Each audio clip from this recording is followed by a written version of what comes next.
Olá.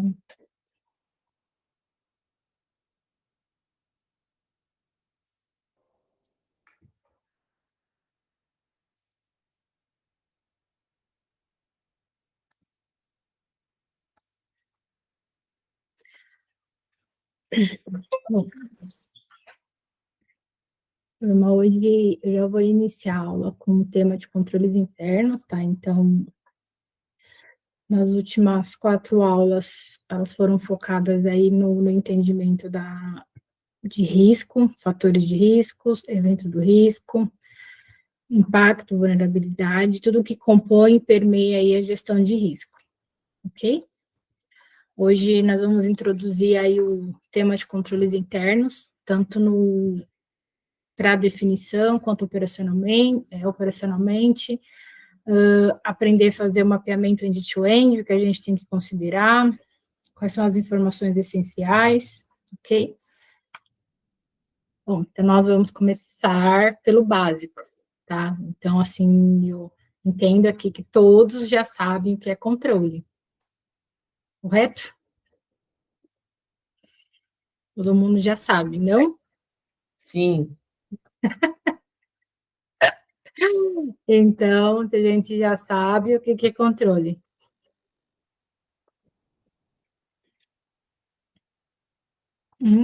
São ações, medidas que a gente toma para mitigar a existência do risco.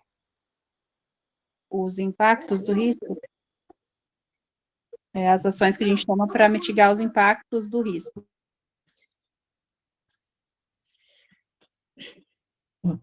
Vou entrar no outro tema. Você disse que controle é ação. É isso? Eu diria que são processos, né? São atos, né? Então, um Chinese Wall é uma forma de controle, um treinamento é uma forma de controle interno, um canal de denúncia é uma forma de controle interno. São formas de mitigar ou de controlar internamente alguma coisa. Uma auditoria pode ser um controle interno, um teste de efetividade pode ser um controle, testes de qualidade. Eu acho que são coisas, são práticas ou atos ou processos com fins de mitigar risco. Tá. Como vocês disseram, que são controles, então ali são procedimentos, são qualquer medida aí que a gente implementa para conseguir gerenciar um risco, correto? Aí, agora pode ser que isso cause uma certa polêmica. Podemos dizer que controle é igual a uma ação? Eu acho que pode ser também, uma ação, mas não necessariamente uma ação. Quando você faz um Chinese Wall, você está separando, né? Você está segregando funções. Não necessariamente. Acho que uma ação pode ser uma forma de controle, mas eu acho que nem todo controle é uma ação, não sei. Um teste pode ser uma forma de controle, um treinamento pode ser uma forma de controle. Isso. Eu acho. A melhor forma da gente conseguir definir um controle é igual a prevenção. E aí, por que eu acho que eu até tinha, em um dos materiais, eu tinha mostrado aqui, definindo que controle poderia ser definido igual a uma ação, depois eu ajustei, porque que o ideal é a gente dizer que controle é igual a prevenção. Porque vocês lembram na aula passada que eu ressaltei que as tratativas, elas podem ser de formas diferentes. Então, as tratativas, elas podem ser um controle, elas podem ser um plano de ação, elas podem ser um investimento, elas podem ser um redesenho. Então, todas as tratativas, elas geram uma ação. Então, o controle, ele não é uma ação, o controle é igual a uma prevenção. Ok? Então, tá bom? Então, e aqui eu trouxe um exemplo para a gente conseguir entrar no técnico, tá? Então, assim, quais são os controles que a gente entende aqui necessários para a gente ali gerenciar o risco de causar um incêndio dentro de casa? Não deixar o gás ligado, por exemplo. Isso, não deixar o gás ligado, não deixar velas acesas. O que mais? Isso é uma ação. Isso é uma ação. Tudo preventivo, exato. E tem algum controle detectivo, alguma ação detectiva? Tem, se tiver um incêndio, apagar o incêndio, né? Tipo. Não, mas eu estou falando de tá, você apagar o incêndio já aconteceu, o risco ali já se materializou. Qual que é uma ação detectiva que eu posso ter para implementar, para gerenciar aqui? Tá. Isso, aqui. Um detector de fumaça ou não? Seria? Isso, detector de fumaça, exatamente. Então, eu posso usar equipamento, um detector, instalar ali detectores em lugares estratégicos dentro da minha casa. Isso seria um controle detectivo, ok? Então, os controles preventivos, exatamente, não deixar a vela acesa, não deixar o gás ligado, não deixar fósforo ou isqueiro perto de crianças, mas os controles detectivos aqui são instalar detectores, utilizar equipamentos elétricos de boa qualidade. Então, qual que é a principal mensagem aqui? Controles, eles podem ser e são divididos principalmente de duas formas, preventivos e detectivos, ok? Qual que é a diferença dos dois?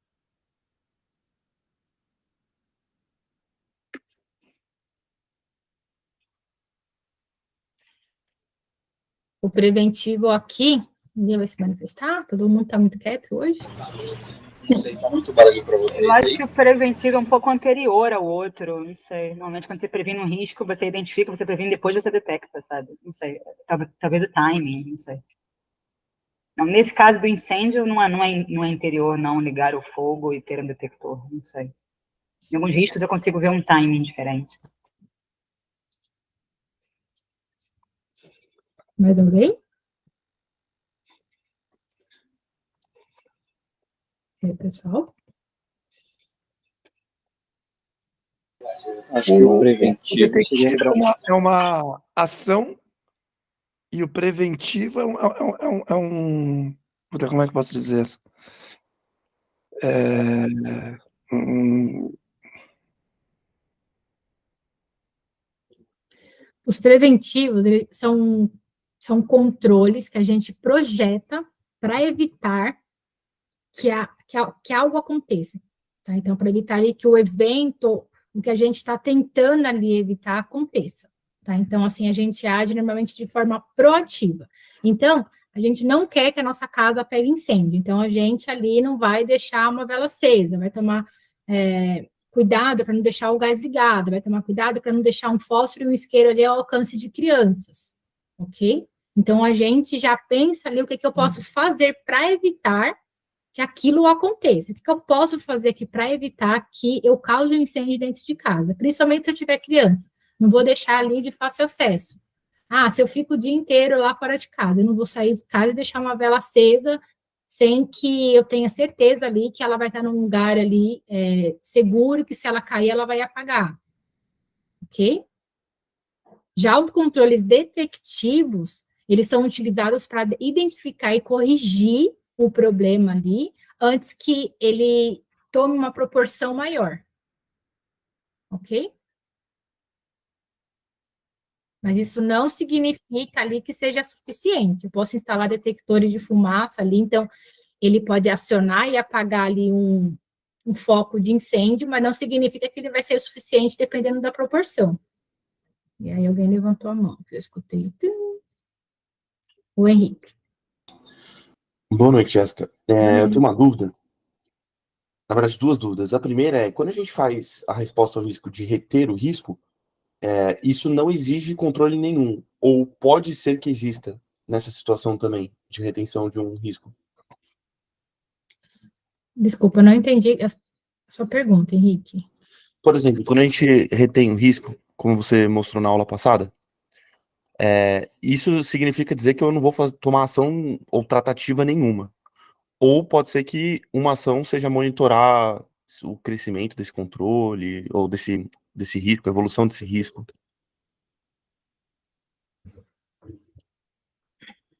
Peraí, você está falando da gente conseguir gerenciar o risco lá da última aula, você está falando da definição das tratativas, é isso? Na verdade é o seguinte, quando a gente... Minha interpretação, tá? Você pode ter a mitigação, que aí eventualmente entraria um plano de ação, um controle objetivamente. E aí o que eu quero saber, quando a gente fala da parte conceitual de controles, misturando com a aula passada de riscos, quando a gente tem riscos que o entendimento é por reter esse risco, não sei se eu posso traduzir ele como também assumir esse risco, significa dizer que eu posso implementar um controle ou isso não existe controle nesse caso? Pode dizer que eu posso implementar um controle. Que assim, quando você define, você está dizendo quando você define o seu apetite ao risco, né? Isso. Assim, quando a gente está falando da gestão de risco, por que existe aquela avaliação de risco? Para a gente conseguir definir o apetite ao risco. Então, existem riscos em que a gente pode implementar números e quantidades de tratativas diferentes, ok? Depende do nível de exposição que eu quero. Então, pode ser que eu tenha um risco ali, e eu vou atrelar a isso a tratativas diferentes. Então, pode ser que para um risco eu tenha 10 tratativas, e essas tratativas podem ser implementação de controle, investimento adicional, redesenho de processo, e pode ser que eu também tenha um risco, que ao invés de eu ter 10 tratativas ali, eu só atrelei 2 tratativas, e dessas 2 tratativas ali foi contratar, fazer uma contratação ou fazer um investimento. Então, assim, depende da definição do apetite ao meu risco. Ok? Combinado. Não, Não. eu entendi. Ficou claro? É mais conceitualmente falando, quando a gente vai montar, elaborar uma matriz de riscos, é que eu já passei por uma situação dessa em auditoria externa, que foi selecionado uma parte de retenção de risco, só que o entendimento da empresa era que, mesmo quando a gente seleciona uma opção, em vez de mitigatória, que aí entraria uma tratativa, a gente seleciona a opção de retenção, tipo, eu não vou fazer nada, mas eu vou monitorar a evolução, se aumentar a probabilidade ou o impacto daquele risco a longo prazo. E aí isso a gente considerava como um controle também. Tinha um controle para fazer isso. Sim. E aí pegaram e falaram assim, não pode ser retenção, assim, não pode ser considerado um controle quando você retém. Não, calma. Ó, você está falando da auditoria externa, tá? Já entendi o seu conceito, tá? O que acontece? Dependendo da estratégia da organização, existem riscos que a empresa decide assumir, ok? Então, ela não implementa ou ela não atrela tratativas a esse risco.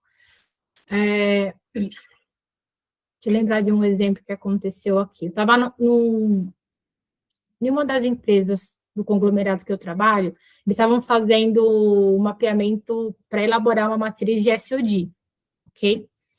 E o que aconteceu nesse ponto? Das empresas falaram assim, e foi contratada uma consultoria para fazer a indicação e mapeamento. E essa consultoria virou e falou assim, ó, você precisa implementar controles compensatórios para mitigar os controles que você tem hoje, ok? A pessoa falou, gente, não faz sentido, porque hoje eu tenho controles automáticos suficientes que eu entendo que eu não estou exposta ao risco, ok?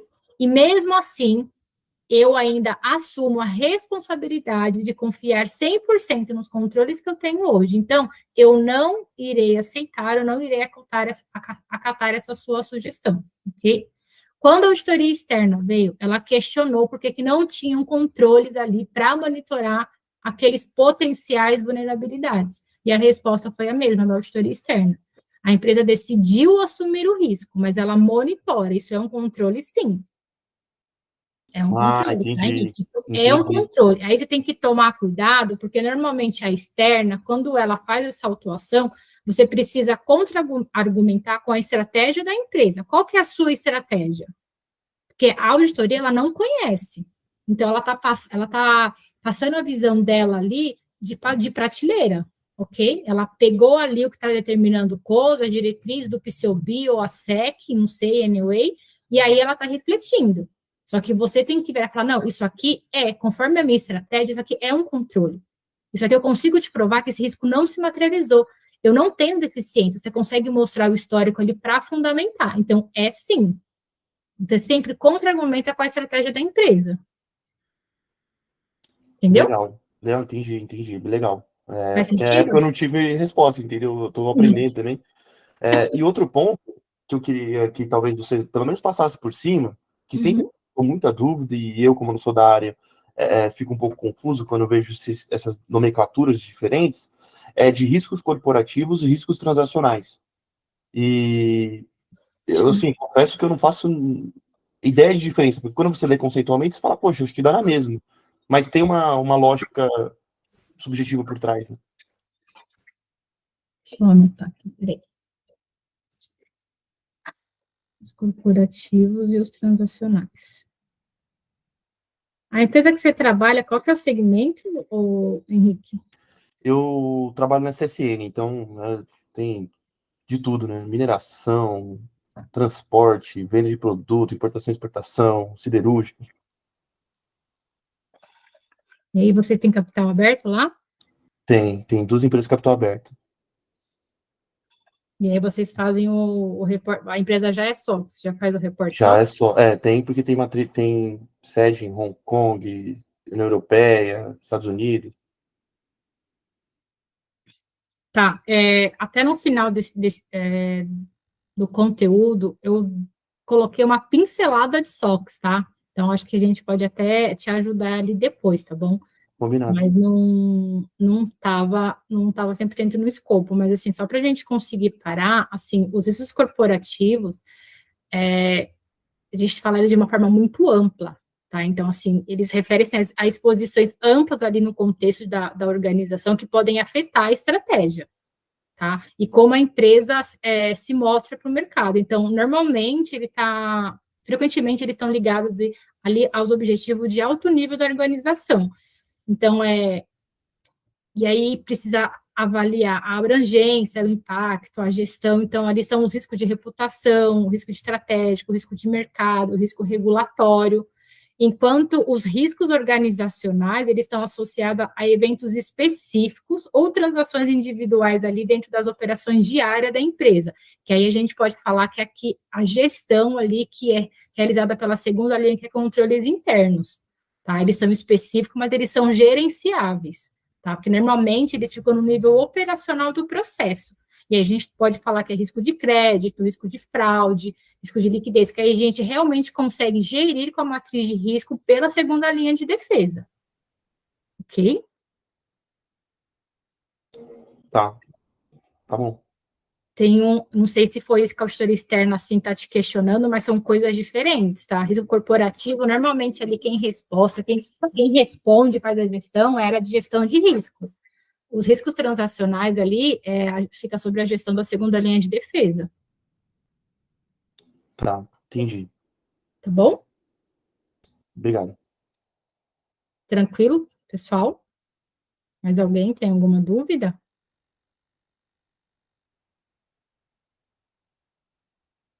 Bom, aqui eu acho que eu vou entrar aqui num slide que eu acho que a gente já passou, só para que eu dê uma pincelada, que inicialmente a gente conseguir atrelar o controle correto, a gente conseguir avaliar a estrutura, a gente precisa inicialmente voltar àquele ponto lá e considerar lá o risco de tolerância que foi definido pela alta administração, ok? E aí a gente volta naquele conceito do que realmente são só controles. Eu realço que controle é prevenção, não é correto dizer que controle é uma ação, tá? A gente só tem que tomar cuidado com isso. E os controles, em geral e sempre, eles visam garantir a confiabilidade do processo da área de negócio, eficiência e efetividade das operações, e aí e o compliance, né, está em conformidade aí com as leis e regulamentações aplicáveis conforme o segmento do negócio, ok? Aí aqui, esse slide aqui já é conhecido, a gente passou ele na outra aula, tá? Então, assim, qual que é o principal objetivo do controle dentro da organização? É confiança nos processos, eficiência e efetividade das operações. Aqui é um ponto importante, principalmente para quem já conhece SOX, tá? Então, assim, como é que a gente, eficiência e efetividade, então aqui a gente entra já um pouquinho no TOI e no TOD, tá? A gente conseguir realmente a efetividade ali, para a gente ver se o controle realmente ele responde e atende ao objetivo, e a conformidade. Então, se a gente está falando aí de uma empresa só de capital aberto, existe N regulamentações atreladas. Ok? Agora, quais são as formas de execução e os tipos de controles existentes?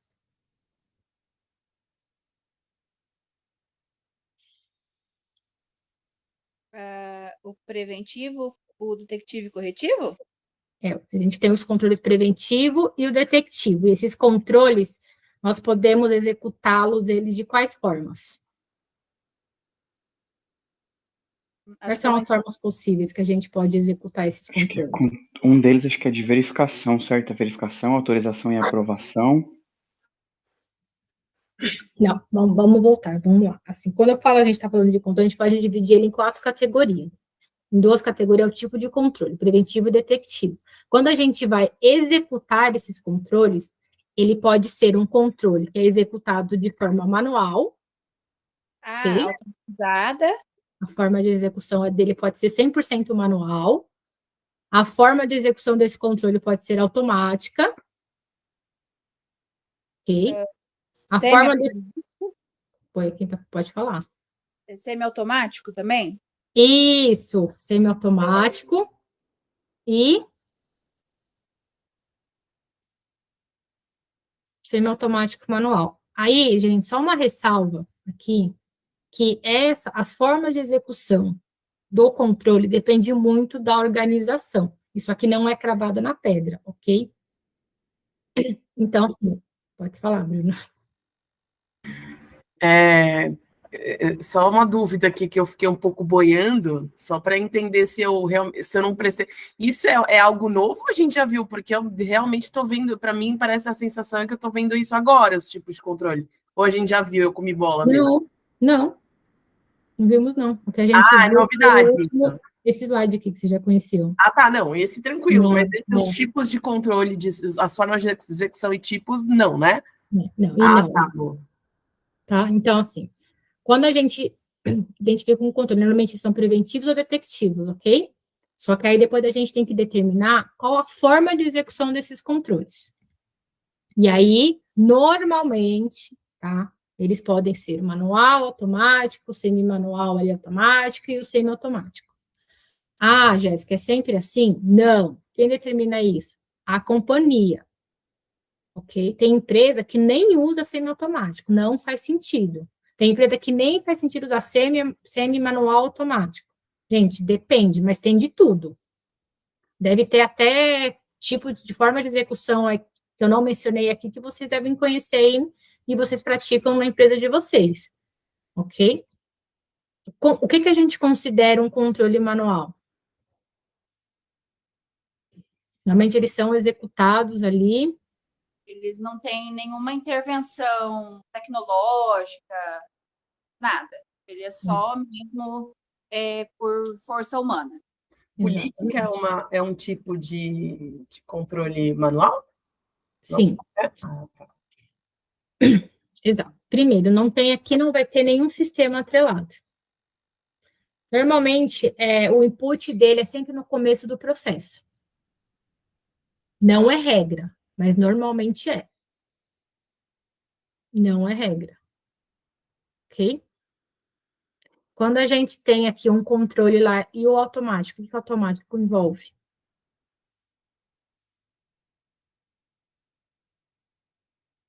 Aí tem a intervenção tecnológica, geralmente ela é só por uma programação de sistema, algo do tipo. Isso, então, normalmente a gente usa o automático ali ao longo do processo.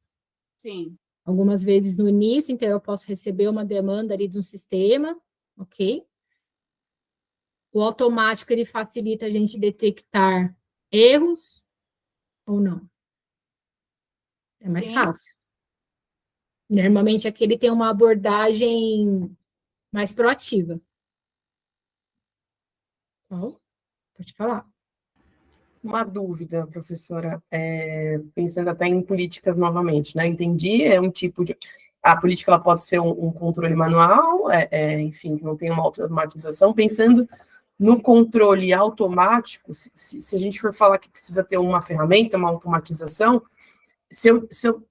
eu posso falar que se eu tenho uma ferramenta de gestão de controle de política, por exemplo, que avisa a data que essa política vai vencer, por exemplo, isso seria um tipo de controle automático? Essa parte do seu processo é automática. Essa parte. Agora, para eu falar que esse controle é 100% automático, eu preciso saber se não tem intervenção. Ô, Jéssica, Oi. desculpa, eu não estou achando aqui onde eu levanto a mãozinha, porque eu troquei o sistema aqui, mas eu estou com uma dúvida no sentido desse controle automático. Ele é de automação mesmo, ou ele pode, inclusive, ter o machine learning, que é a inteligência artificial? Porque o automático, ele não tem aprendizado, ele só repete. Né? E a inteligência artificial, ela tem o aprendizado com a experiência. Nesse caso, pode ser usado? Ou é só automação mesmo? Então, que assim, vamos só separar em duas frentes. Aqui, quando a gente fala em controle preventivo, controle detectivo, normalmente quando a gente vai definir o controle, desenhar o controle, a gente verifica se ele é um controle manual e aonde ele vai permear. Quando eu estou falando aqui de automático, normalmente os controles com envolvimento de ferramenta, tá? A gente usa para quê? Ao longo ali do processo, então, eu tenho uma aprovação sistêmica, tem esse caso que a Bruna ali falou, então, assim, eu faço todo o monitoramento de política e uso uma ferramenta para que ela faça o monitoramento da vigência e me avise. O que você está falando ali, quando envolve RPA, envolve inteligência artificial, já é o RPA, que é quando você automatiza 100% o seu processo. Essa foi a minha dúvida. Isso, é um RPA, já é um step lá na frente. Você precisa já ter um ambiente, uma estrutura de ambiente de controles ali muito maduro. O seu processo precisa parar muito em pé para você conseguir automatizar 100% ali, para que ele vire um RPA e ele seja 100% comandado e executado por aquele robozinho. Tá, ok, obrigada. Entendeu? E aqui, quando a gente consegue entender que esse controle aqui ele é um semi-automático, quando existe combinação aqui de processos manuais e automáticas, que é o que você falou, Bruna. Então, você faz o monitoramento aqui das suas políticas, então pode ser que você tenha alguma ação ali no Excel, mas você implementou uma ferramenta para que essa ferramenta avise para você quando essas políticas vão vencer. Mas ela requer uma intervenção humana, então seu controle ele não é 100% automático, ele é um controle semi-manual. Mas isso se fosse um controle por Excel, mas se eu tivesse uma mesma ferramenta de compliance mesmo, de gestão de política, aí seria 100% automático. Sim, exato. Se você não precisar intervir, ali é 100%. Mas existe a possibilidade também de você ter que dividir ali as suas tarefas. Então, você depende ali de um ok. Se depende se tem que ter uma intervenção humana ali de algum momento de eu ter que modificar alguma coisa, enfim, aí seria semi-automático. Sim, exatamente. Semi-manual automático. Isso, aqui, um controle semi-automático. Eu faço, vamos supor, gestão de contratos. Então, eu tenho uma ferramenta para armazenar todos os meus contratos, depois de assinar. Só que todo o meu processo de elaborar o contrato, disponibilizar para a área, coletar a assinatura, é todo manual. Somente a salvaguarda dos contratos é numa ferramenta, que ela faz a gestão ali. Então, é um semi-manual. Ele não é 100% automático. Perfeito, perfeito. Tá bom?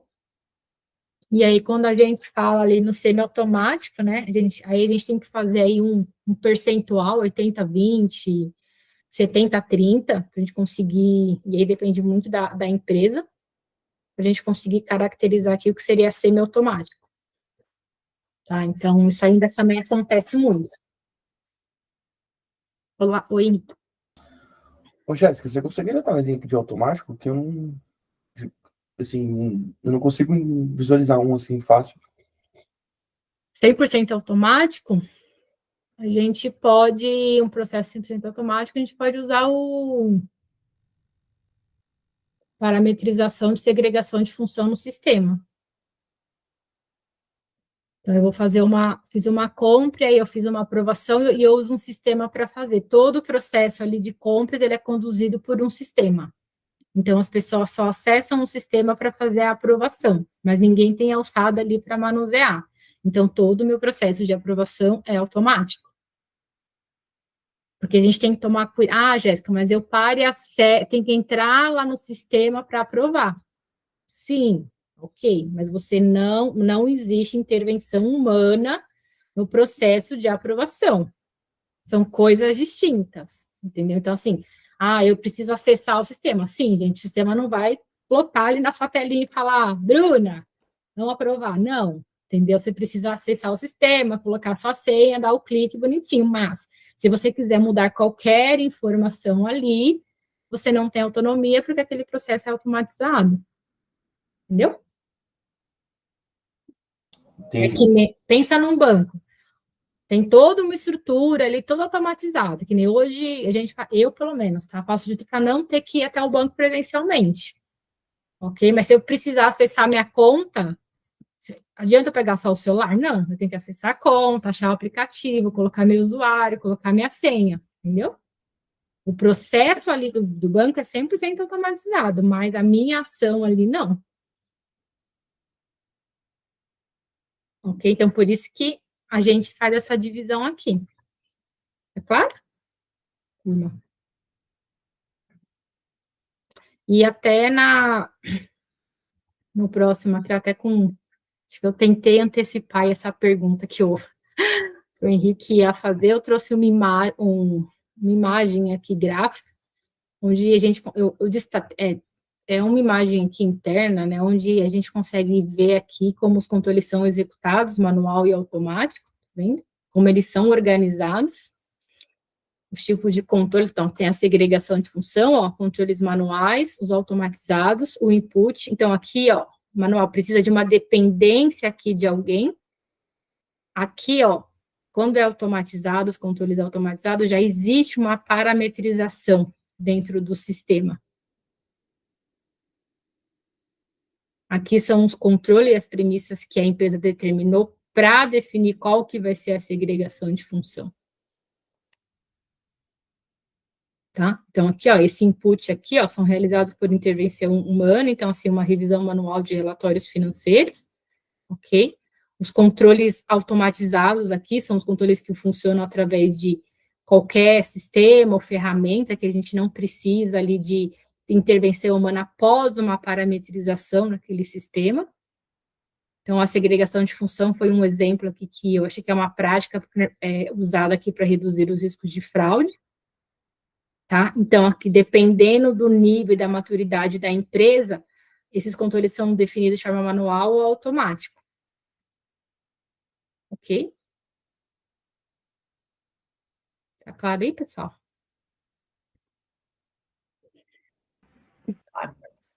Agora, se a gente falar de controles, o que a gente precisa... Quando você pensa em controles, a gente normalmente pensa em processo. Então, os controles, eles refletem os processos, ok? Então, são ali ações ali para a gente conseguir garantir algo. O que é um processo, gente?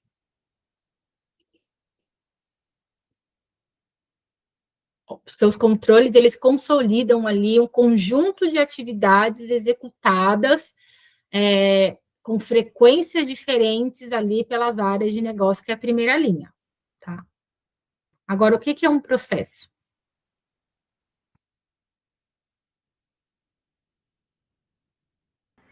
Uma ação contínua para a realização de algum tipo de atividade?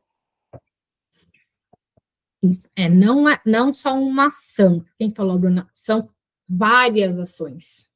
Isso. Várias ações. Exato. Eu gosto de usar o conceito de processo mesmo judicial. Seria uma feixe de procedimentos que compõem um processo, né? São vários procedimentos que, ao final, você consegue realizar um processo. Pelo menos, eu falo assim. É que, quando a gente fala procedimentos, quando a gente usa na segunda linha, ele vai ficar... Não é a melhor abordagem, tá? Porque, assim, existem as políticas, e elas determinam as diretrizes, os procedimentos, que ele detalha ali com um nível mais de detalhe, ele traz um pouco mais de informação com um nível de detalhe maior, tá? Então, assim, o ideal é a gente dizer que um processo é constituído de N atividades, tá? E existem formas da gente conseguir refletir esse processo. Então, isso pode ser em atividades, em macroatividades, entendeu? Micro, depende. Aí quem define isso é a empresa. E normalmente, e aí vamos falar, quais são as atividades que constituem um processo. Então, agora a gente vai fazer o exercício, gente. A gente estava falando de risco e de controle, ok? Mas onde nós podemos enxergar o risco e os controles? Para que eles existem? Para que eles reflitam o quê?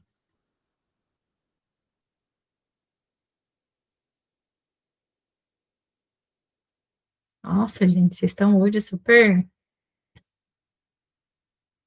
A gente está envergonhado hoje, Jéssica. Hoje tá, vamos lá, gente. Jéssica, é para garantir a continuidade do processo, que não tenha um ruído no processo.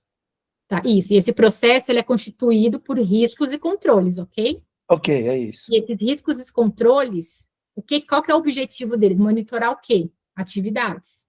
A gente Sim. consolida. Sim.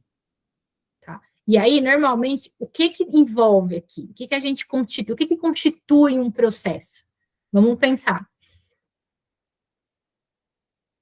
Normalmente tem a etapa lá, onde o processo inicia, ok? Existe a demanda, o input. Beleza? Ou não? De acordo. Depois que a gente... Vamos lá, vamos usar um exemplo para ficar mais fácil, vai. Uma requisição... Eu quero fazer uma compra. Para eu conseguir fazer uma compra, eu preciso identificar o quê? Pedido. É isso? A necessidade. Necessidade dele. Vou comprar, eu preciso saber o que eu quero comprar. Ok? Então, é isso aqui, eu vou iniciar. É aí, eu preciso identificar a minha necessidade. Depois que eu identifiquei minha necessidade lá, ok, é isso que eu quero comprar. Normalmente, a gente faz o quê? Pede lá uma autorização, uma aprovação. Isso de forma muito macro. Depois, o que a gente faz? A gente pediu a aprovação lá, tudo bonitinho, a gente usa lá, reflete isso num sistema. Ok? Aí a gente faz todo um processamento, a gente formaliza, aí a gente realmente faz aqui, ó, a formalização, ele já configura em a gente num processo de negócio. E aí a gente faz a gente documenta. Quais são as formas mais comuns da gente formalizar e documentar um processo?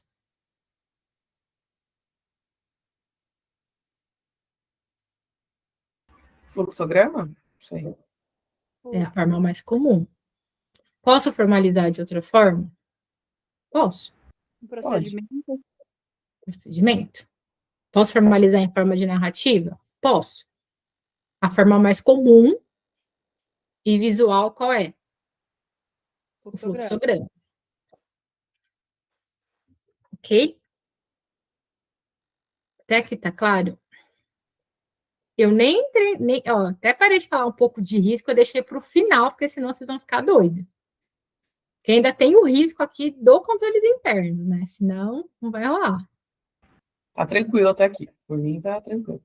Tranquilo? Bom. Agora, vamos fazer o exercício. Normalmente, até eu quero falar, a gente usa um fluxograma para a gente formalizar ali um processo, tá? É a forma mais fácil. Por quê? Porque ele é a forma visual que a gente consegue ver onde a gente tem controle, onde a gente tem risco. E aí, esse exemplo aqui, tá, gente, é um exemplo fictício, tá? Então, por favor, não se apeguem às etapas. Qual que é o objetivo aqui, tá? A gente mostrar como começa, as interconexões, e que, tá vendo que aqui a gente tem um controle, um sistema, e a gente tem mais de um risco atrelado. Ok? Então, não significa que, às vezes, um controle pode mitigar mais de um risco. E um risco pode precisar de 2 ou 3 controles para ser mitigado. Quando a gente fala de processo. Quando a gente fala em fluxograma, qual que é a principal mensagem?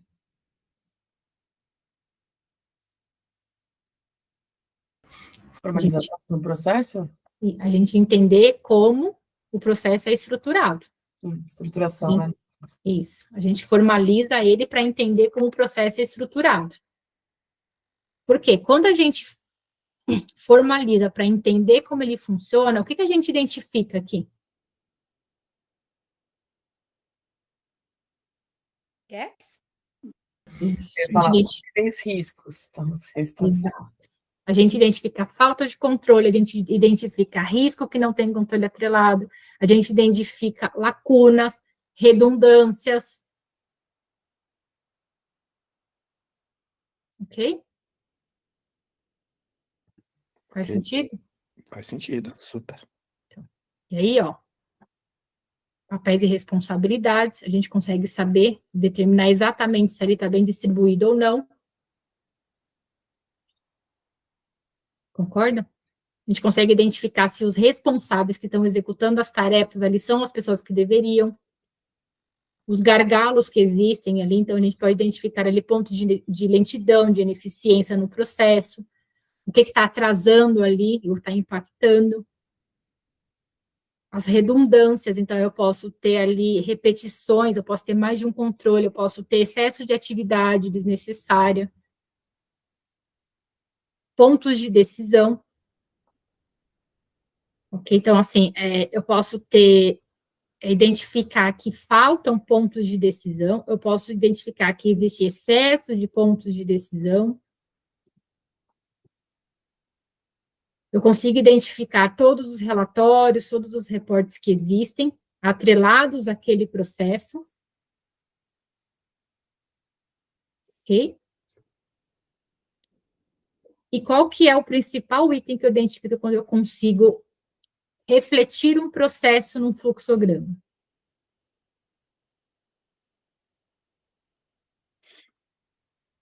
Qual que é o principal? Qual que é a principal mensagem que a gente tem quando a gente consegue visualizar um processo em fluxograma?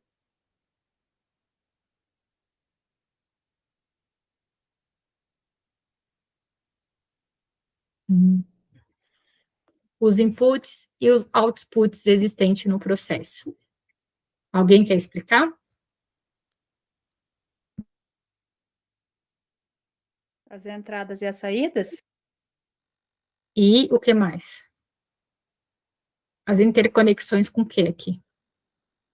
Com outros processos? Isso, com outros processos, com outras áreas de negócio. Podemos dizer que essa aqui é a maior dor da gente? Vocês concordam? Sim. Por quê? Bom, meu ponto de vista. Sempre quando um processo passa de uma área para outra, sempre tem um gap. Porque eu vou na área, a área fala, olha, é assim, assim, assado. Aí eu vou na outra área, não é assim. O processo é assim, assim, assado. Então, eu sempre descubro uma coisa nova, cada vez que o processo muda de área. Exato. Então, quando você consegue montar um fluxograma, o que você consegue identificar ali? Que os inputs, os inputs, ou eles estão 100% corretos, ou as áreas não se conversam. Sim, o mais comum. As áreas não se conversam, ou uma frase muito clichê, ó, eu faço a contabilização aqui e eu registro no sistema, tá, mas quem que cuida disso depois? Ah, depois daí eu não sei, você vê aí, eu não sei. Aí eu falo, mas como assim? Ah, não sei, vê lá. Não é isso que acontece? Sim. Porque as pessoas, a área de negócio só olha para o quadradinho ali. É isso que eu ia falar. Porque não é mais minha responsabilidade. Então, eles não se preocupam em entender o processo como um todo e o envolvimento dos riscos de outras áreas. É aí que mora o perigo. Isso. Aí agora, vamos fazer um exercício. Quando a gente fala em empresa, a empresa ali, ela determinou uma estratégia, e aí foi determinada quais eram as áreas ali que precisavam para compor aquela empresa. Concorda que aquilo ali é um ciclo? Todo mundo se conversa, é um looping. Por que acontece isso, então? O jurídico faz a parte dele, contas a pagar faz a parte dele, ou contas a receber faz a parte dele. Por que a gente não consegue ver esses inputs e outputs aqui, ó? Se a gente está falando de uma empresa só, a gente está falando de uma única estrutura. Aí, eu vou para o próximo slide, que aí vamos ver, para colocar isso na prática. Tá? Bom, se um processo ele é constituído de várias etapas, ele existe N interconexões, inputs e outputs com várias áreas, ok? A minha pergunta para vocês é, essa visão gráfica aqui está correta? Vocês concordam? Vocês fariam alguma alteração nesse fluxograma? Aí eu quero que vocês lembrem do que a gente estava falando. O principal gargalo, a principal lacuna, a principal frase, eu só vou até aqui. Entendeu? Meus inputs e outputs. Vocês considerariam esse fluxograma aqui um fluxograma adequado? Vocês criticariam alguma coisa? Acho que depende. Por exemplo, eu vou tentar pensar no último fluxograma que eu desenhei, por exemplo, ontem, que envolve 2 áreas, na verdade, que envolvem 3 áreas.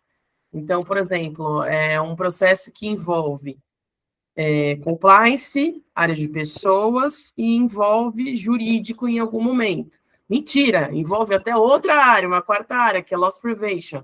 Né? Estou falando, claro, por obras que todo mundo processo de denúncia, né? Quando recebe o canal de denúncia, quando que vai para parar de pessoas, quando não vai. E, cara, é bem parecido com o que eu desenhei com esse que está aí, tá? Então, por exemplo, eu coloquei a coluna de cada área, quando que cada área vai ser envolvida, em que parte que ela vai ser envolvida, que parte que ela não será, desde o início ao fim. Então, não entendo que tenha algo. Eu não sei se eu estou enxergando mal, mas eu entendo que okay. Assim, não existe certo e errado, eu tenho um pensamento, e hoje o objetivo é realmente a gente conseguir ficar todos na mesma página. Mais alguém? Eu concordo com a Bruna também na questão de depende. Porque, por exemplo, eu tenho um ciclo de compras e contas a pagar, né? Então, começa lá com o surgimento da necessidade e ele vai até o pagamento da nota, certo? Vamos dizer assim, óbvio. Depois esse processo vai continuar. Então, se for uma matéria-prima, ele vai para a produção. Então, pensando nisso, nesse ciclo de surgiu a necessidade, chegou, paguei, aí o correto deveria ter, e tem as formas, né, de colocar ali que o processo continua, talvez em outra página, né, em outro processo, né? Mas, se você for subdividir por ciclo, então, lá onde eu trabalho, a gente divide tudo por ciclo. Então, produção e estoque, compras e contas a pagar, receitas e recebíveis, enfim, por aí vai. Então, aí, chegou no final daquele ciclo, a gente encerra, né? Mas a gente sempre coloca aquela forminha que, vamos supor, o processo vai para outra área, vai para outra página. Não sei se eu entendi correto, mas eu faço mais ou menos assim.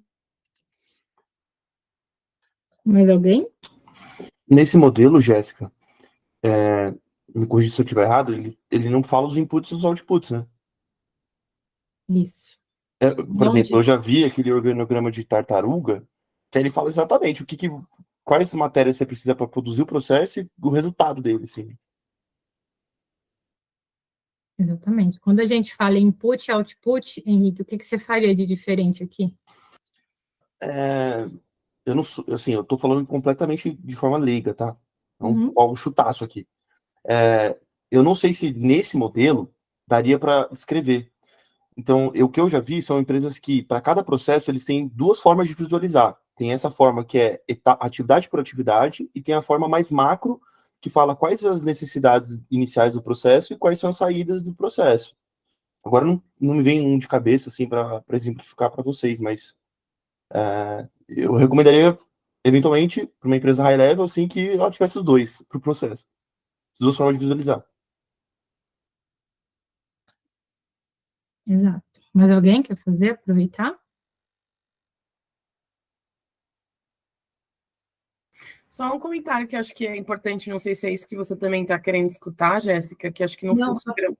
Só para a gente conseguir só discutir, tá, gente? Não tem resposta certa e errada. Então, é só que se a gente vai, se a gente está falando sobre início e fim de output e input, né, pelo que eu entendi, que é essa questão de envolvimento de áreas, eu acho que o processo precisa, a pessoa que está escrevendo esse fluxograma precisa entender em que momento essa área, todo o processo que essa área é envolvida. Então, ela precisa conhecer do processo de uma outra área. Eu acho que esse é um ponto importante. Complementando também, dando, né, sequência no que acho que o Henrique falou, os detalhes, né? Porque não adianta só eu fazer um fluxograma para formalizar, só que ele não tem detalhes suficientes sobre o processo. Então, é inútil o que eu fiz. O meu trabalho foi perdido. Óbvio, você não vai colocar um detalhe em demasia, né? Para também, quando você for analisar, aquilo não ficar, né, até difícil, mas você também não pode ser superficial na sua análise, na sua preparação. Isso, exato. Normalmente, quando a gente vai fazer um mapeamento end-to-end de um processo, a gente faz um mapeamento end-to-end de uma área de negócio por vez, concorda? E aí a gente identifica todos os inputs e todos os outputs. Aqui, eu trouxe um exemplo, que é o jurídico. Há uma empresa terceira aqui que pode ser contratada pelo jurídico. Então, assim, esse início aqui e tem um fim. Qual que é o ponto? Aqui. Quando eu falo aqui, ó, no jurídico, eu não manteria o início, porque esse não é o meu início. Aqui, quando eu falo que é receber movimentações cadastrais, é o início das atividades dentro do jurídico. Só que o jurídico, para ele conseguir iniciar ali as movimentações cadastrais, o que precisa acontecer? Ele precisa receber uma demanda ou um input de alguma área, concorda?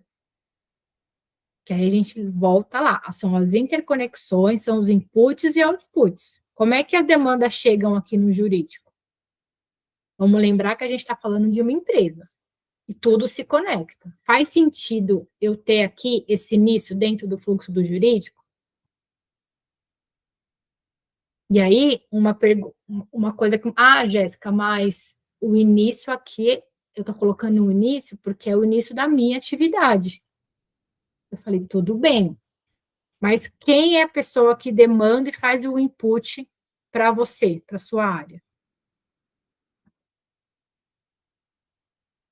Faz sentido, gente? Ou alguém tem algum comentário? Jéssica, posso fazer uma pergunta? Pode sim. Seguinte, vamos lá. Eu entendo, eu não sou auditor, tá? Eu não sou gestor de risco, eu trabalho na área de compliance. Uhum. Mas quando eu vou fazer alguma análise de risco, né, que eu peço para a empresa, eu vou em cada área e peço para cada área de mandar o seu mapeamento do processo. Entendeu? Tá. Eu peço para cada área fazer o mapeamento do processo. Eu entendo que um fluxograma, uma formalização de processo, é quando a gente constrói um processo macro em relação à pessoa, a outras áreas que vão estar atreladas àquela tomada de decisão, sabe? Alguma coisa nesse sentido, né? Porque, assim, fazer fluxograma de tudo, eu acho que é bem pesado. Pela prática, vocês fazem fluxograma de tudo. Por exemplo, contas a pagar. Contas a pagar. Você faz fluxograma de contas a pagar, faz fluxograma de contas a receber, alguns processos assim mais simplórios. Alguém quer responder? Putz, eu fiquei com vontade aqui, hein? Eu acho que a questão é, se não tiver, acho que é um dos meus maiores problemas, porque, assim, eu entendo que muitas empresas não têm, né, um fluxograma, mas é ele que vai te dar o norte de qual é o passo a passo, como você vai fazer o processo. Então, por exemplo, vai chegar uma pessoa nova na área de contas a pagar.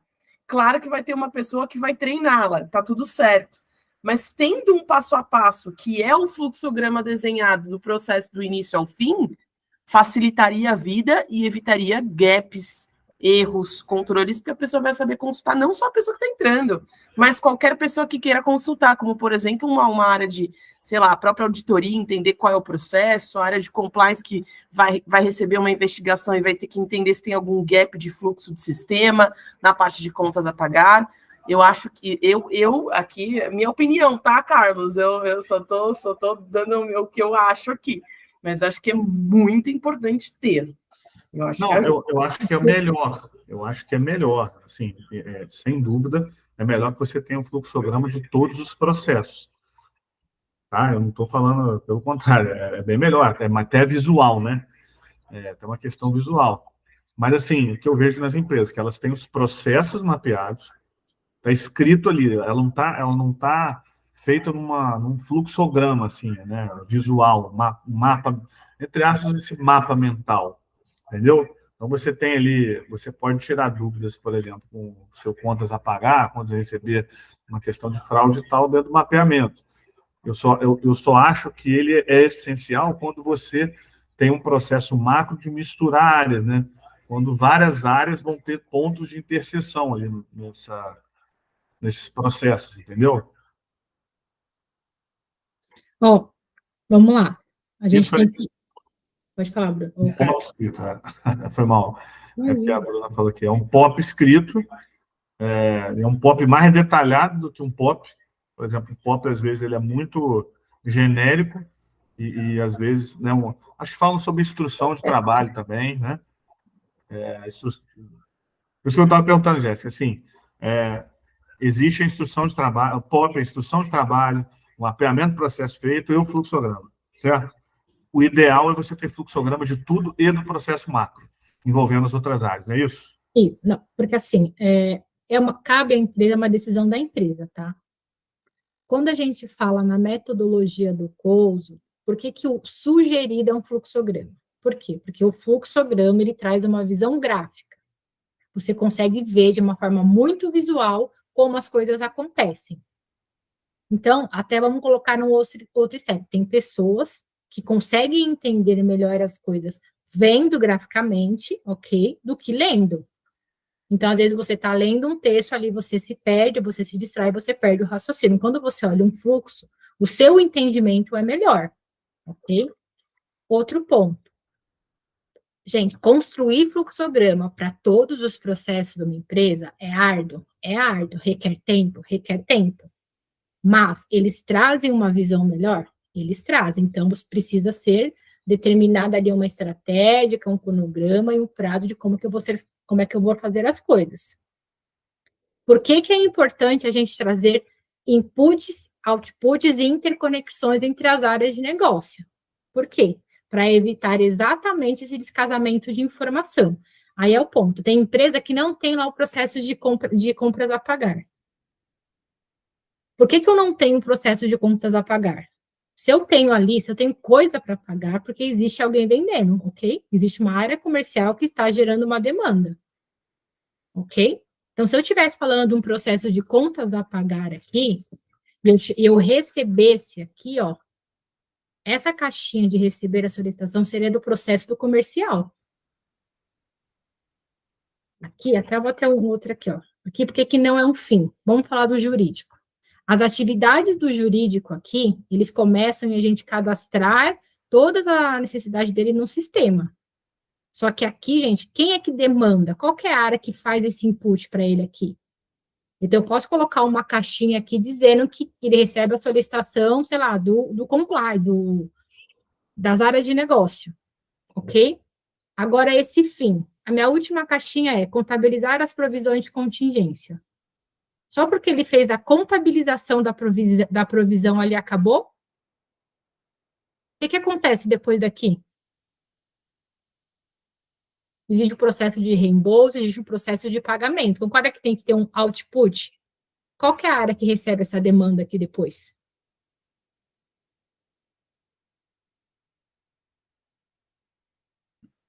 Financeiro?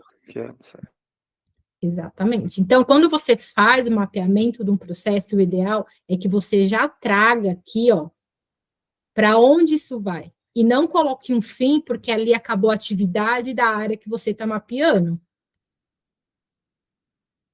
Entendeu? Vamos pensar lá no processo lá de RH. Então, você foi contratado lá por uma empresa. Então, a empresa lá te contrata, tem toda aquela... Vai lá, faz todo o acesso ao LinkedIn, ele cumpre lá o job description, faz a captura, ok? Você faz entrevista e você é contratado. Ok?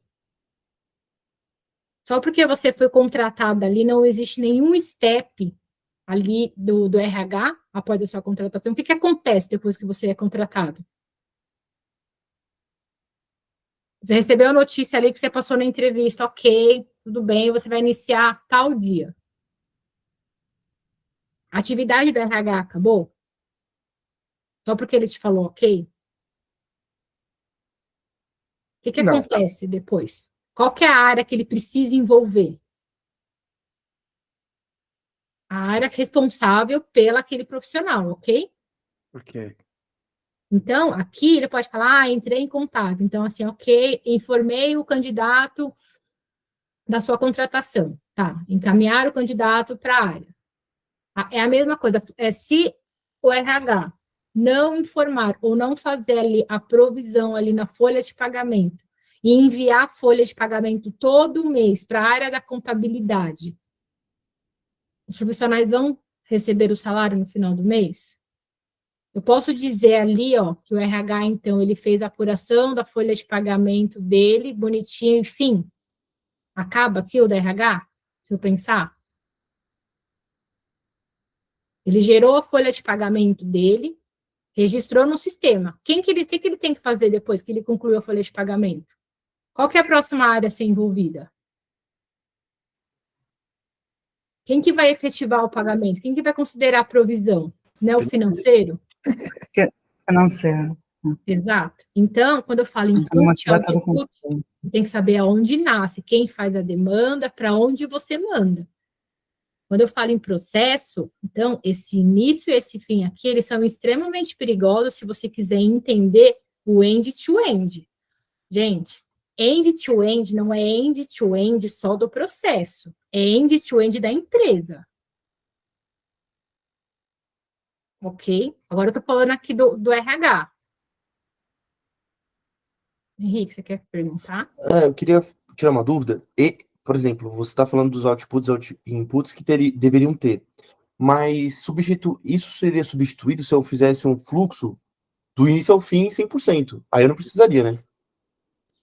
Como assim um fluxo do início ao fim 100%? Nesse mesmo modelo de desenho, se eu colocasse desde o início da demanda da empresa até ela deixar de existir. Aí eu não precisaria fazer o output e inputs, né? Não, é que é muito, eu acho que isso nem tem como fazer, tá? Isso aqui é que se conecta. Porque ele é gigante, né? Isso, exatamente. Então, quando eu vou falar assim, a gente vai fazer vários fluxos, cada fluxo vai representar e vai refletir um processo. E quando eu abrir esses fluxos, eu vou conseguir minimamente identificar os inputs e o output. Entendeu? Ou não? Não, entendi. Ó, vamos pensar lá quem é que aqui já falou de auditoria externa? A auditoria externa, ela vai auditar a empresa ou o processo?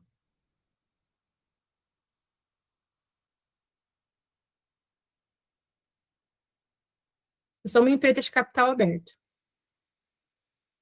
Eu vou auditar a empresa ou um único processo? A empresa. A empresa. E essa empresa é constituída por áreas de negócio que executam atividades que compõem um processo. Beleza? Beleza. Eu posso responder para a auditoria que eu não sei o que acontece depois que eu faço a contabilização de uma provisão? Eu, na área da contabilidade. Eu posso falar, não sei o que acontece depois daqui. Ela vai dar uma deficiência, vai reportar uma deficiência para a empresa ou para o seu processo? Quem não conhece o processo, como funciona, é você ou a auditoria? O fluxograma aqui, gente, ele só serve para a gente conseguir ver de uma forma visual. Quando o auditor ele entra ali, qual que é a primeira coisa normalmente que ele pede? Para quem é auditado. Ele pede políticas e procedimentos, fluxogramas, narrativas e walkthrough. Por que ele pede esses documentos? Porque é nesses documentos que vai comprovar se de fato existe aqueles processos ou não. Ele vai conseguir bater o documento que está demonstrando que está escrito o que de fato é feito. Marcelo? Oi, eu não sei se você já falou, o que é narrativa, você falou agora, de narrativa e de walkthrough. Não falei, é um passo atrás. Narrativa é o detalhamento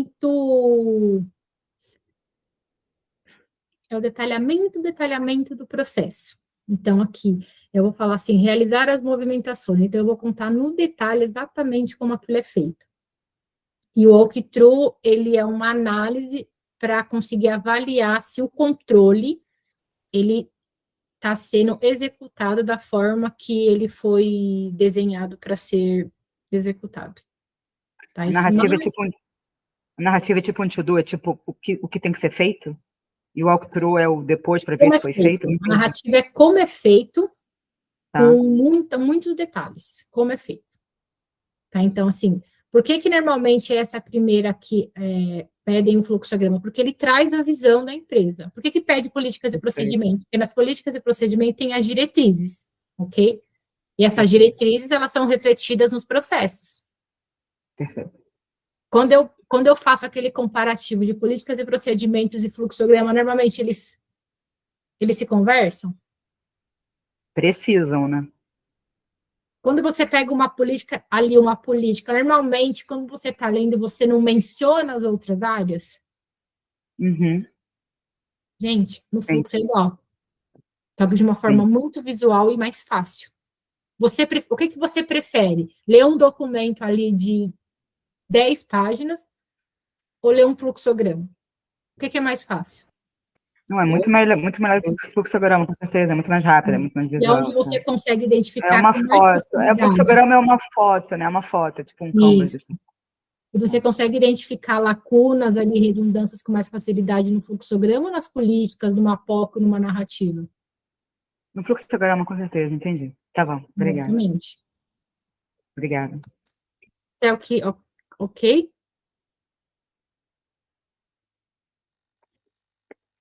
Bom.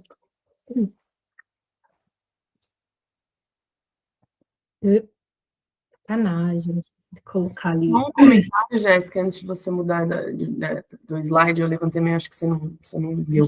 Mas, imagina, uma coisa que eu ia falar, que eu venho fazendo e que eu sinto que as pessoas estão vendo diferença e que está apoiando muito dentro da política, o que eu estou fazendo agora é uma manobra bem legal, e pode ser que seja informação demais, mas eu vejo que as pessoas estão gostando e está ficando mais fácil a compreensão.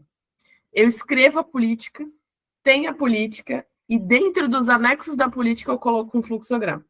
Então, resumidamente, está escrito todos os pontos, está detalhado, passo a passo, disposições gerais, diretrizes gerais, específicas, tudo bonitinho. Só que lá dentro de anexo eu faço um fluxograma que dá para visualizar o processo de uma maneira melhor. Ainda mais quando é processo complexo, sei lá, política, que nem essa última foi política de medidas disciplinares. Quando que a gente vai aplicar a medida disciplinar? Quando não vai, quando envolve RH, quando envolve compliance jurídico. Então, a pessoa vai olhar, então a área de RH vai olhar, vai saber o processo. Compliance vai olhar, vai saber o processo. Então, acho que é uma coisa que vem acontecendo aí também, para quem trabalha com compliance aí, fica a dica, é uma coisa que está rolando e está bem legal. E normalmente as pessoas olham o que primeiro, Bruno? Desculpa, não entendi. Normalmente as pessoas preferem o quê? A sua narrativa, todo aquele trabalhão que você teve, elas vão olhar o quê? Cara, elas vão olhar o fluxograma, mas nem sempre o fluxograma vai te dar todas as respostas que você precisa. E aí, o que complementa? A política. Então, assim, aí o documento vai estar completo lá. Então, por isso que eles pegam o documento, vão olhando o fluxograma, vão olhando as diretrizes lá e os documentos se complementam. Então, é uma coisa que tá rolando e tá muito legal. Mas aí agora, mensura o esforço que você tem para fazer isso. De 0 a 10. Ah, é complexo, porque é o que eu falei, não é uma coisa que só envolve a minha área. Como envolve outras áreas, eu preciso validar com as outras áreas. E uma política, ela precisa ter formalmente aprovação de todas as áreas, né? Então, o que eu faço? Passo o fluxograma, levo para aprovação, depois a política, e aí depois segue para outra aprovação. Porque senão vai ter problema, né? Se tiver algum processo que não foi validado ali, mas de fato é o que você falou. Realmente dá um trabalho, assim, 0 a 10, 10. É o mundo ideal? É. Mas O não é. esforço que você coloca ali é enorme. Então, normalmente, você já é uma exceção, está fora da curva. Você tem o fluxo, você tem a política, você tem todos os inputs e outputs no mesmo documento. Tem empresa que não tem fluxo, não tem a política, não tem input, não tem nada. Ok? Você já está num super avançada. Porque a gente está pensando no IPO aí daqui 5 anos, então se eu não começar a treinar a galera com este olhar e com esta questão, que eu não sei se até lá eu vou estar lá, né? Então, assim, mas eu vou fazer minha parte enquanto estou, né? Então, enquanto eu estiver, estou treinando e estou ajudando no que eu posso. Mas, Bruna, por experiência, tá? Assim, você já está no outro nível. E, assim, eu estou uma das empresas do conglomerado que eu trabalho, a gente é IPO, e não tem fluxograma. Não tem. E a gente é capital aberto. Ah, cadê a política? Não tem. E aí você fala, gente, como é que a gente consegue entender os processos? Aí começa a chover documento picado. 10 matrizes que não se conversam, entendeu? 10 POCs que alguém não... É isso. Então, chegar assim no IPO, gente, é sucesso. Mas tem muita empresa que também decide abrir um IPO e aí sofre na hora de estruturar. Porque as exigências ali da SEC do PCOB e às vezes até da CVM são outras. Você minimamente precisa ter. É obrigatório. Ok? Bom.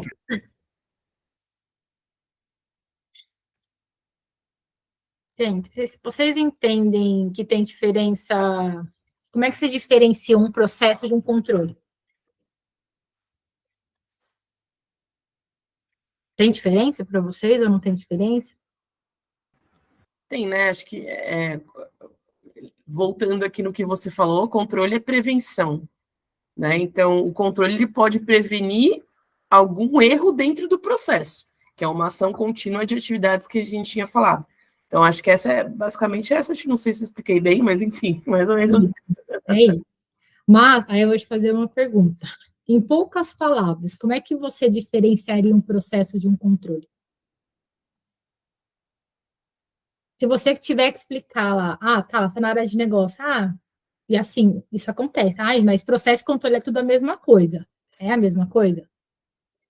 Como é que você explica, então, que não é a mesma coisa? De uma forma objetiva. Pessoal, vamos lá, só a Bruna hoje, tá aí, vamos. Como é que vocês vai? Como é que vocês diferenciam?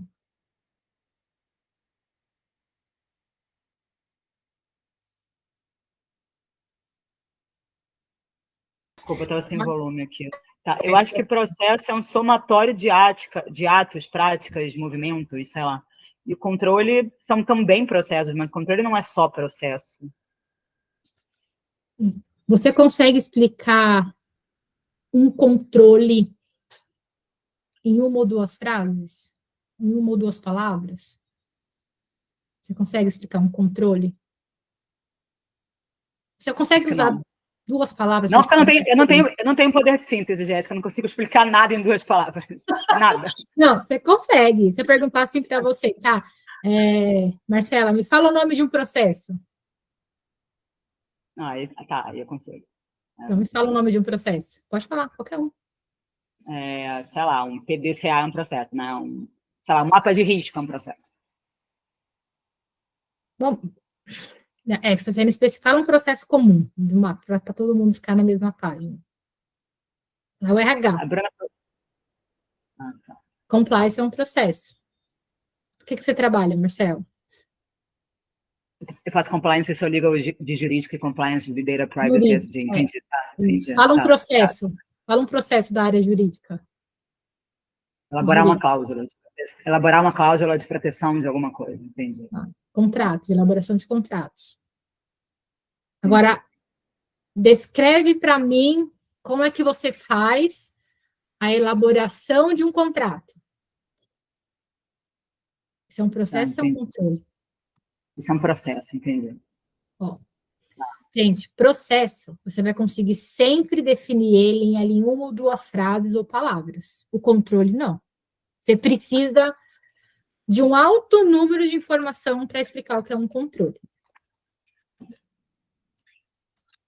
Aí você fala, Jéssica, isso aqui é óbvio, todo mundo sabe o que é um processo, todo mundo sabe o que é um controle. Eu vou até depois refletir uma situação que acontece.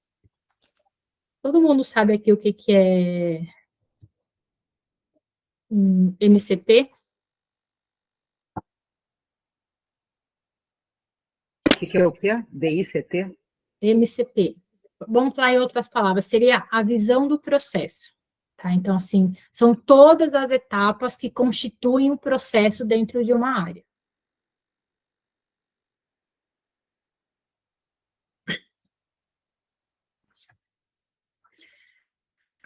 Eu nem pensei nisso para explicar isso para vocês, trazer uma forma visual. A área, vamos lá na da Marcela. Você é do jurídico, né, Marcela? Uhum. O departamento, a área jurídica, o departamento jurídico, a gente considera como uma área. Dentro do jurídico existem processos, ok? Quais são os processos que existem hoje dentro da área do jurídico? Pela sua experiência. Que você faz aí no seu dia a dia? Eu não faço contencioso, eu faço mais compliance, M&A, societário, consultivo. Exato. Mas tem o contencioso, que é um processo, tem lá o M&A, que é outro processo, tem o compliance, que tem outro processo. Por que são processos? Porque dentro desses daqui tem atividades, ok? Então, eles são considerados processos. Você pode não ser responsável, mas o jurídico tem o contencioso, tem o M&A, tem gestão de contrato, contratação de advogado, de escritório de advocacia, ok? Tem o compliance, então estão sob processo. E esses processos existem macroatividades. Essas atividades compõem um controle. Perfeito. Entendi. Tá claro, gente?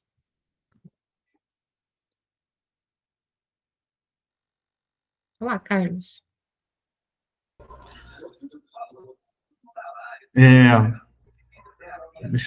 Deixa eu tentar especificar aqui.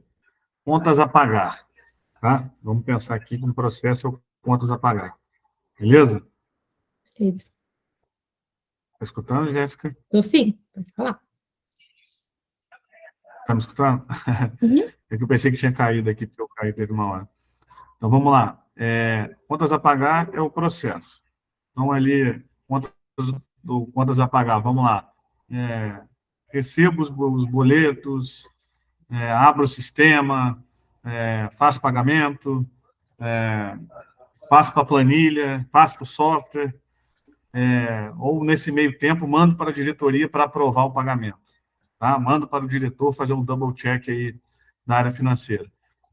O controle para mim seria que mandar para o double check para fazer um diretor para ele aprovar os pagamentos.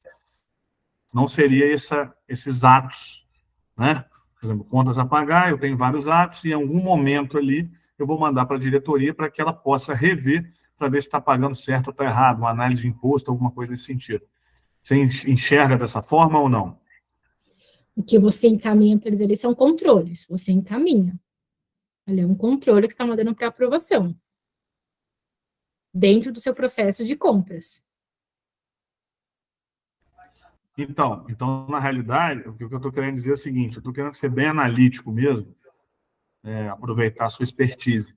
O meu processo é o contas a pagar, os atos que eu faço até chegar no fim desse processo, são vários atos, só que dentro desses vários atos eu tenho um controle interno, que é o quê? Uma análise de alguém CFO da empresa, né? Vamos pensar que a gente está falando um financeiro administrativo que está fazendo contas a pagar, contas a receber, aquele negócio, mas em algum momento eu mando para o CFO para ele, não, pode pagar isso. Não, está errado esse valor. Manda para a contabilidade para rever esse cálculo do ICMS, vamos supor. Então, eu entenderia que isso aí seria o controle. Não todos os atos são controle, entendeu? É uma pergunta que eu estou querendo te fazer. Você está falando do processo de contas a pagar. Quando ele pede para você devolver ali para a tesouraria, isso aí é uma interconexão, é um put e output, concorda? Você já automaticamente já disse que você tem uma outra área envolvida. Essas suas atividades ali, o que você está fazendo são atividades, e isso é permeado por controles. Aí, eu até tirei da tela, porque eu só fui descaracterizar um material aqui para mostrar para vocês, que é o MCP, que vai ficar mais fácil para vocês entenderem. Eu vou usar o mesmo exemplo, que é o do contas a pagar, para te ajudar. É que eu só preciso tirar o logo. Ó, estão vendo a tela? Aqui, você está falando do processo de contas a pagar, tá? É um processo, contas a pagar. E esse processo aqui é constituído por vários subprocessos, que são negociação, cadastro, recebimento de material, recebimento fiscal, devolução e administração, ok? Aí, vamos tentar achar você aqui. Então, ó, aqui é uma empresa X, no segmento X, ok? Essas daqui, ó, são as macroatividades existentes dentro do processo. Por que eu estou dizendo aqui como macroatividades? Porque, normalmente, isso aqui são controles. A gente tem um controle aqui para gerenciar a compra de materiais, a gente tem um controle para fazer a contratação de serviço, tem a importação, formalização do contrato do jurídico. E aí, dentro disso daqui, existem as atividades, que aí você fala assim, formalização do contrato do jurídico. Eu preciso o quê? Ver as cláusulas, encaminhar para o jurídico, ver se está de acordo, se não está. Quando você fala registro de compra e documentação suporte, aqui nesse compra de materiais, pode ser que você fale que precisa de uma aprovação. Eu não posso fazer compra se não tiver uma aprovação. Isso aqui é uma atividade dentro do seu controle de compra. Alguém já tinha visto ou não? Pessoal, Carlos, pessoal. Eu já vi aprovação de compra de material, sim. Então. Para empresas de engenharia. Isso. Então, esse aqui é o processo de compras. Aqui são os subprocessos normalmente existentes e aqui são as macras atividades que normalmente são controles. E aí, registro de nota fiscal. Concorda que aqui tem vários steps quando eu registro uma nota fiscal? E aí são as atividades, que é exatamente isso que você está falando. Eu tive que fazer isso. Então, o meu controle aqui é garantir que todas as notas sejam registradas adequadamente. Só que existem atividades aqui dentro. Ok? Então, eu tenho que receber lá a nota fiscal dentro do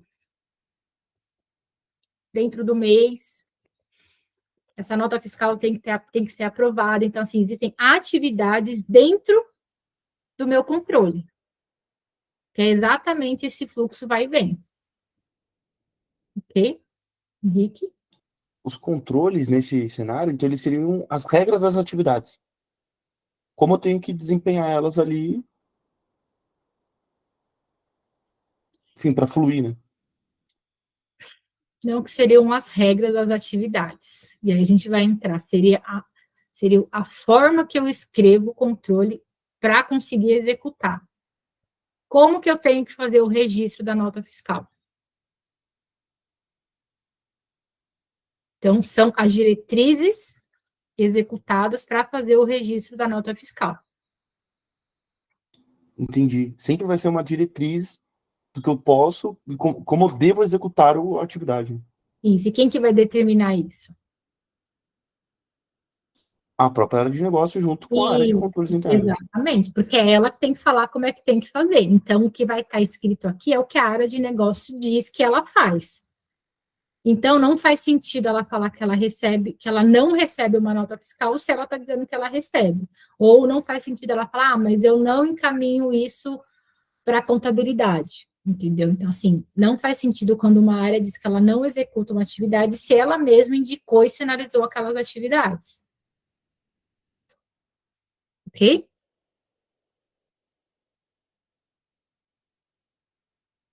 Mais alguém? Não, tá tranquilo.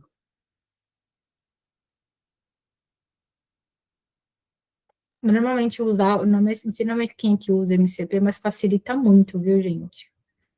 Quando a gente vai escrever um controle, quais são as informações que normalmente, as informações necessárias para a gente conseguir garantir que a gente entenda o controle?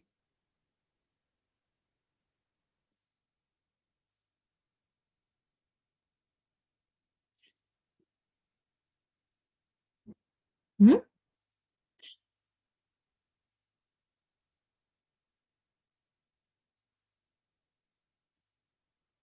Cadê vocês? Vou tirar o...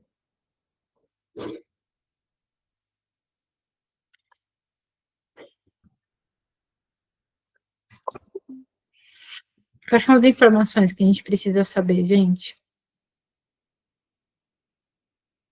Alguém já falou da metodologia, já ouviu falar da metodologia de 5W1H? Cara, eu já ouvi falar, mas eu não faço ideia do que seja e estou ansiosa para aprender, Jéssica. Se não me engano, é quando faz, quem faz, a frequência que ela faz. Putz, aí eu vou ficar faltando algumas letras. É quem, o quando, 5W como, é W de who, what, where, isso, when. where, who, where, what, which, outra não lembro, e o H é how much, se for alguma coisa de fraude, outra não lembro. Isso. Assim, existem, os 5WH, eles são usados como elementos essenciais para a gente conseguir escrever adequadamente o controle. O que que é? Escrever o controle, é o desenho do controle. É a forma que o controle deve ser executado, como ele é executado, ok? E isso é real, é isso. Então, a gente precisa saber o que que é, tá? O que que é aquela atividade ali, tá? Então, aqui é o what, onde o controle é executado, ok?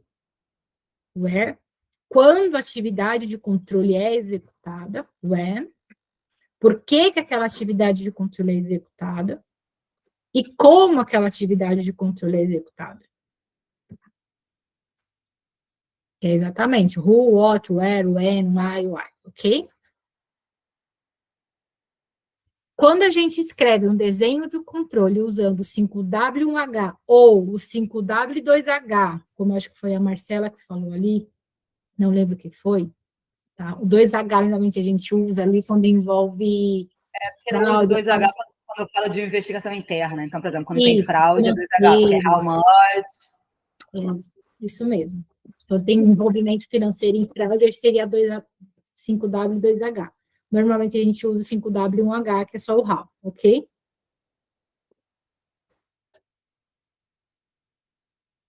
Bom, vamos lá. Ó, eu trouxe um exemplo aqui, aí eu quero que vocês me falem aonde estão as coisas, tá bom? Então, ó lá. Mensalmente, o colaborador contábil da contabilidade corporativa X lá atualiza a planilha de ajustes mensais, a qual envolve as contas de clientes, fornecedores, devedores, enfim. O controle é evidenciado através da planilha ajuste mensais, assinada pelo colaborador, assistente, analista ou especialista e pelo revisor.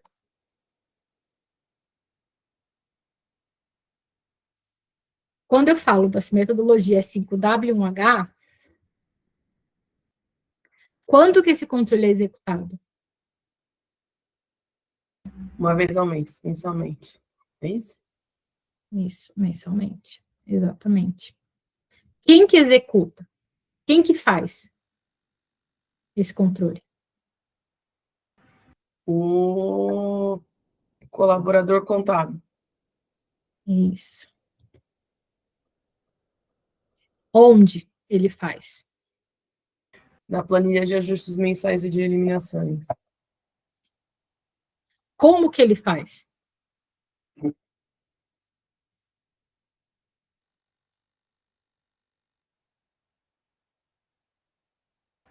Putz, acho que essa parte aí, né, envolve as contas de clientes, multiativo, fornecedores, essa explicação aí, né?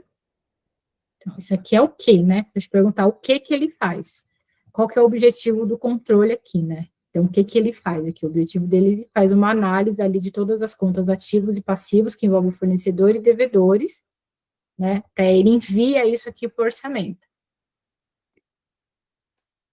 É o que ele faz e o como ele faz. Então, como que ele faz isso aqui, né? Ele assina ali, ou ele evidencia isso através de uma planilha de O ajuste. atualizar a planilha seria o que é, Jéssica? É isso? Não, o que quando a gente fala o que é a atividade do controle geral.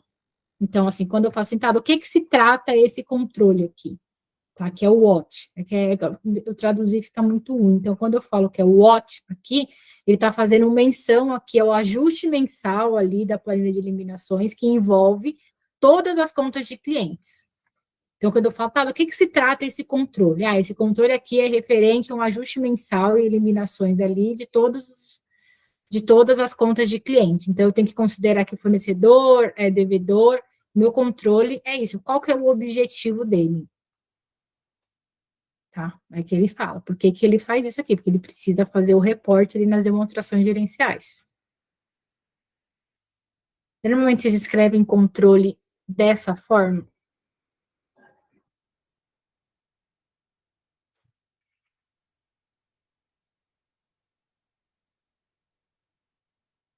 Pessoal, tem alguém aí? Eu não escrevo, mas agora eu vou começar, né?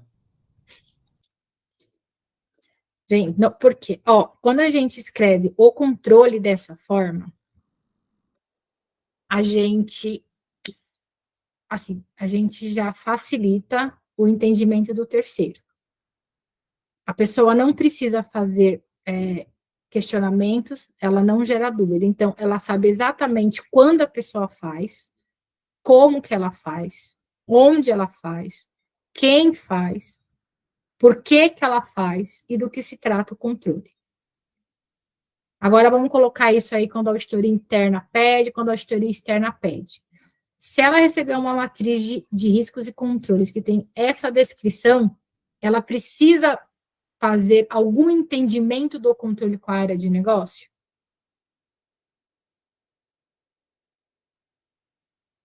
Acho que entendimento não. Ou seja, é só o walkthrough se ela quisesse realmente garantir que o que está escrito de fato está sendo executado. Ela só vai questionar se ela comprovar que o que você formalizou aqui para ela falhou ali no walkthrough, falhou no GNI, falhou no TOI.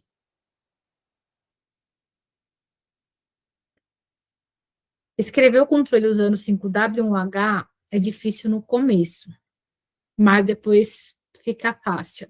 Ou também, uma forma que no começo eu fazia, quando eu vou até voltar com a planilha aqui, para vocês, eu colocava... Jéssica, Pode falar. eu tenho, nessa forma de escrever, eu necessariamente tenho que escrever em texto corrido ou eu posso só responder as perguntas? Porque para mim ficaria um pouco mais fácil. Era exatamente o que eu ia falar. No começo, quando era assim que eu fazia, então, assim, não é uma coisa muito fácil ali quando a gente está aprendendo. Então, a gente escreve de forma corrida. Então, você pode colocar aqui, o como, eu vou usar aqui, né, aqui embaixo. Então, você pode colocar o como, o quando, e aí você vai escrevendo na frente. É uma opção. E você também conseguir... Como, quando, quem, e você até pode melhorar, quem executa, entendeu? Como, quem, o what lá, né? O que se trata o controle. É a forma, também você pode fazer isso. Fica até mais fácil, e é a escolha. Tem empresa que prefere escrever de forma corrida, igual eu mostrei, mas também já encontrei matrizes assim. Então, um controle, assim, o controle refere-se à contabilização mensal da depreciação dos ativos. Aí a gente coloca de forma lógica, né? Ó, aqui não tá. E aí você fala, como, né? Quando? Quando que você executa esse controle? Entendeu? É realizado mensalmente. Mensalmente. Pode ser assim também, Henrique. Ok? Aí E uma outra como? dúvida, Jéssica, eu precisaria colocar o risco que está relacionado ao controle? Sim, precisa. Só que eu não entrei nesse assunto ainda, porque vocês já estão com esse negócio muito na cabeça ainda. Calma. Sim, existem os riscos aqui atrelados aos controles quando a gente faz o monitoramento pela segunda linha de defesa. Existe. Só que a gente não está falando mais dos riscos de gestão de risco. Não estou falando mais do risco cru. Tá? O risco que eu gerencio aqui já é um risco cascateado. Então, já é contabilização incorreta, é registro incorreto de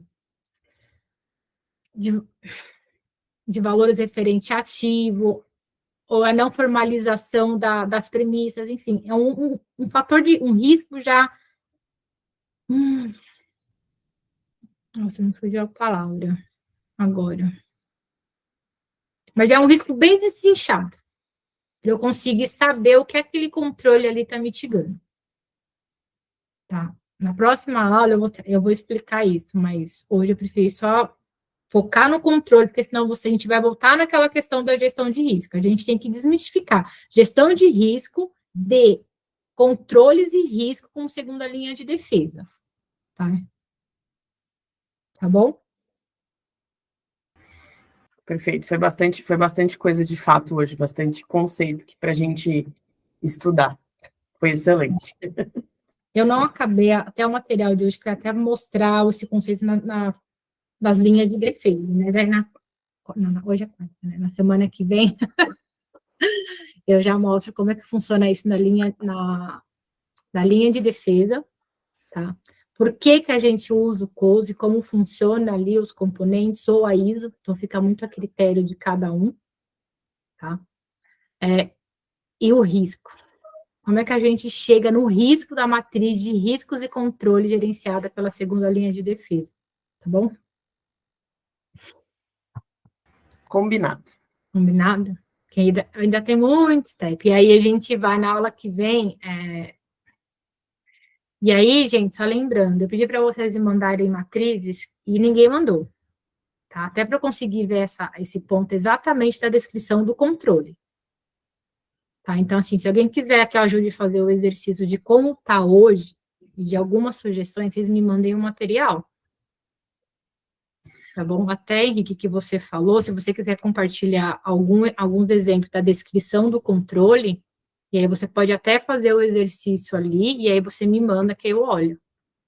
Tá bom? Professora, eu estava de férias, eu voltei segunda, mas eu vou ver com o meu gestor certinho, se eu posso estar enviando, né? E aí eu envio sim, amanhã, tá bom? Bárbara, descaracteriza, tá? Você não precisa enviar o arquivo, tá? Você pode até me pegar ali alguns exemplos da descrição do controle, tá? Só para eu conseguir te ajudar e te dar um norte. Não precisa me enviar o arquivo, para você não se sentir desconfortável e nem expor a empresa, tá? Pode ficar tranquila. Tá bom, combinado. Bom? Ô, Jéssica, uma dúvida.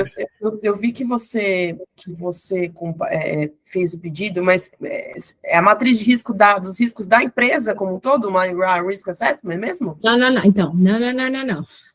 Matriz de riscos e controle, segunda linha de defesa. Ah, tá. Segunda linha de defesa. Não vamos falar mais de risk assessment, não vamos falar mais de gestão de risco. Esse assunto está encerrado, ok? Não vamos.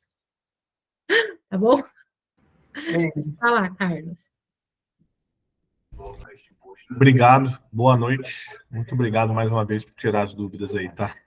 Boa noite, Um abraço. Gente. Obrigada, Jéssica. Arrasou como sempre. Você é maravilhosa. Obrigada, gente. Dá um final de semana. Gente. Boa noite. Tchau, tchau. Beijo, tchau. Obrigada, tchau. Tchau, Jéssica. Até mais.